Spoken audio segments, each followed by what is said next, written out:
স্ত্রীকে ভালো রাখা মানেই ভালো খাবার আর বাসস্থান নয়, তার আত্মিক শান্তিটাই জরুরি। সবাই বিলাসিতায় সুখী হয় না। একজন স্বামী মানে তার হাত ধরে তার স্ত্রী সব ছেড়ে আজীবন কাটিয়ে দিবে, যার ফলে তার সর্বগুণ থাকা প্রয়োজন। অথচ সমাজ স্ত্রীর পিছনেই লেগে থাকে তাকে জজ করতে। আপনি জানেন না আপনার স্ত্রীর ত্যাগের গল্প। আপনার চোখে সে সর্বসুখী। এরকম হলে সমস্যা আপনার চোখের সাথে অন্তরেরও। আপনি আসলে তাকে উপলব্ধি করতে পারেন না।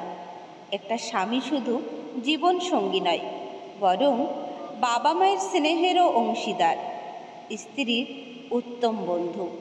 অথচ আপনার মধ্যেই ইগো কাজ করে।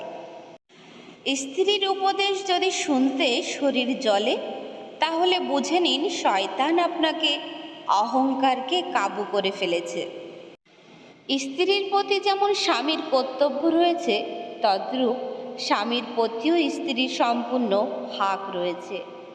সংসার জীবনে কলহল আসবেই, কিন্তু সেই কলহলে জবান দিয়ে যেন এমন কিছু বের না হয় যেটা সাংসারিক জীবনটাই বিশদ করে দেয়। জীবন কেটে যায়, কিন্তু জীবনের কষ্টের ঘা কোনো মলমেই শুকাবে না। স্ত্রী অনুভূতিগুলো তার হয়ে ভাবলে বুঝতেন তাকে। বিশ্বাস করুন, জগতের সব নারী ভালোবাসা, আদর, আহ্লাদের কাঙাল। এসব দিয়েই প্রতিটি নারীকে সহজেই কাবু করা যায়। আপনি একটু ভাবুন, স্ত্রীর পরিবার থেকে কেউ আপনার বিরুদ্ধে কিছু বললে আপনি মারাত্মক চটে যাবেন। হয়তো কোনোদিন শ্বশুরবাড়িতে পা রাখবেন না। অথচ প্রতিনিয়ত আপনার স্ত্রীর সাথে এটাই হতে চলেছে।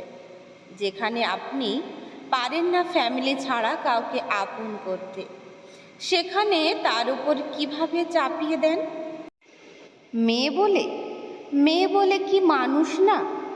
আপনিও যে মায়ের সন্তান, সেও মায়েরই সন্তান, বরং বাবার রাজকুমারীও।